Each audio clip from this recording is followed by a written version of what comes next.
What is up YouTube? It's Kingfisher745, and in this video we're going to take a look at Hybrid as well as the new tasks. Okay, so first of all, Hybrid is going to require lockboxes, and the way you get these is by doing daily missions. Then there's also going to be a weekly quest, and that one's going to reward a few additional lockboxes. In order to give yourself the best chance to unlock Hybrid, you're going to want to log in every single day and at least do the daily mission. Like always, there's going to be 8 covers, but the difference is you cannot open any lockboxes until Christmas. So on December 25th, you'll be able to start getting your covers, but most likely it's going to take beyond that to get him. This is similar to how Dr. Doom was recruited last year, but one really cool thing about Hybrid is he's not a restricted character. Also, his default class is a blaster, but you can get him in every single class there is. So Infiltrator, Tactician.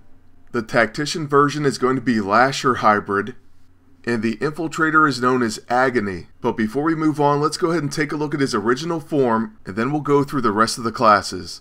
So first of all, he has 3 passive abilities. Hyper Awareness, attacks against this character cannot be stealthy. Symbiotic Relationship, gradually restores health during combat. Chance to remove harmful effects each round, and attacks that would reduce health to 0 have a chance to reduce health to 1% instead. Then finally, for this version, he has Wreak Vengeance. Gains health and Justified, increasing accuracy, attack, defense, and evasion whenever an enemy is defeated. Then I want to note that the original form does have 2 EISO slots. Next, moving on to his abilities, first we have Riot. It's a melee slashing attack that has deadly crits and exploit opportunity. So right away this means he'll go great with Wasp, Hank Pym, Spider-Man, and of course a character like Anti-Venom, just to name a few. Then for his level 2 he has Agony.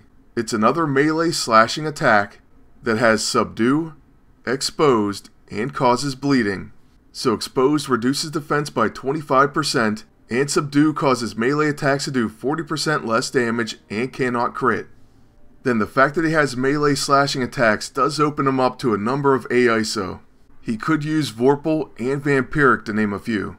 Then moving on to his level 6 Phage, it's a ranged bio attack that hits one enemy. Since it's a bio attack, it does not work against mechanical targets, but it does cause restrain, making ranged attacks do 40% less damage and cannot crit. Then it also has a debuff called Creeping Infestation. Performing an attack causes damage, pressure points, and may apply Hybrid Infestation. However, it is removed by performing or being targeted by fire or sonic attacks. So very nice, that means he also has pressure points. This means he also could be teamed up with some Paragon exploiters. And then on his level 9 Lasher, it's an AoE slashing ranged attack that has guaranteed hit, causes opportunist debuffs, removes a buff, and also places fumbling on all the targets. Just another confirmation that he's going to be great with anyone who has opportunist or exploit opportunity.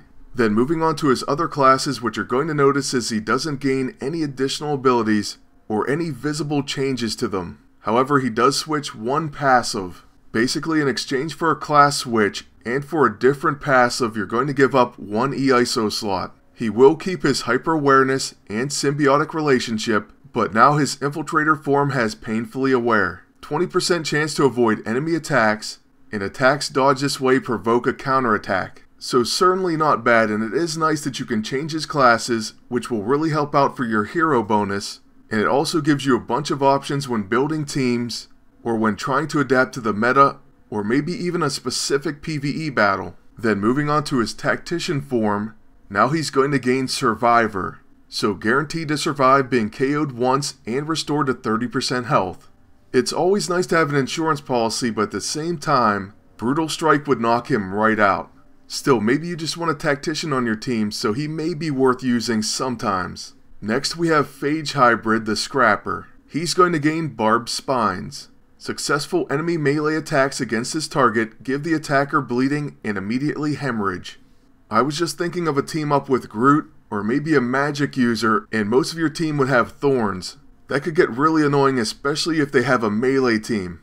But anyways, moving on to his Bruiser form, it's Riot Hybrid, and this one is probably my favorite of the bunch. He has Out for Blood, so attacks gain 3 applications of bleeding, and you thought Fandral with his Flinting Circus was good. This guy's going to be fantastic. Like I said earlier, especially with Anti-Venom. So there you have Hybrid in all his forms, and now let's go ahead and take a look at his bio. Scott Washington was a guardsman at the Vault, protecting a unique science experiment, the 4 offspring of the symbiote called Venom.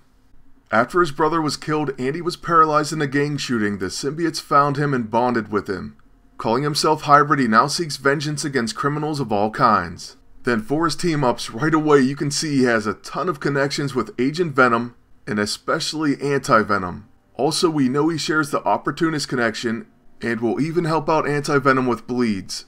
They're going to be a great team for score bonus in PvE as well. Maybe we'll have a new team to beat score challenges. But now, for those of you waiting for the daily task, it is live, and so is the task for the week. However, unless you have snowballs from last year, you cannot complete that one just yet. First of all though, there's a new thing called a daily mission, and I have to say it's pretty awesome. I really like this idea, and you're going to love it as well. If you complete the daily mission, you'll get 5 lockboxes, and then like I said, on December 25th you can begin opening them. Make sure you check in every day and complete them before the time runs out. But then on top of that, there's also a weekly quest. And for the first one, it's to use 5 snowballs in combat. This quest is going to give you 10 lockboxes, so you'll want to complete it as well. If you already have snowballs, you can use them in any mission, but as for right now, they're not dropping. It says you can find them in a daily mission, but I've completed it, and not a single one dropped yet. But don't worry, we have up to December 16th to get them. Then just to tell you a few cool things about the daily missions, you can earn 5 stars in them and get all the rewards you normally do. So that means you can get 1 gold and 5 CP. And if that's not enough, you get a special roulette when you beat the boss, and there's going to be all sorts of different AISO on it. So where can you find the daily mission? Well, it's right there on your flight deck. And there's also a timer. So go ahead and click the jet, and it'll take you to the mission of the day. Another kind of cool thing is they do have some stipulations, so for this one you can only use tacticians. And then when you click on the mission info, that's where it shows you can win all sorts of different AISO.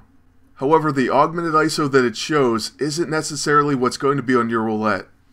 For example, it shows the Brain Freeze, the Cooperative, and a few character specific AISO. But then here's my first roulette. We have the Bursting AISO, the Focused Bladed, the Powerful Martial, the Charged Eldritch, the Fractured Augmented for Moon Knight, which I can't remember if I need or not, the Focused Mechanized AISO, the Focused Eldritch, the Advantageous Augmented for Ares, and the Charged Martial. Truthfully, I was hoping to win the Bursting, but instead, we end up getting the Powerful Martial, so that increases damage on a melee attack. And then after the roulette, you're going to see we do get 2 stars, and we get the silver rewards for our mission score. So that's going to be it for our first look at Hybrid and the Symbiotes in the Snow tasks. This is only day 1, and I expect it to go on for quite some time. So make sure you keep checking back, and I'll keep you up to date as we progress towards this amazing character Hybrid. Lastly, I would like to thank you all for watching, and ask you to please like, comment, and subscribe. And until next time, good luck and take care.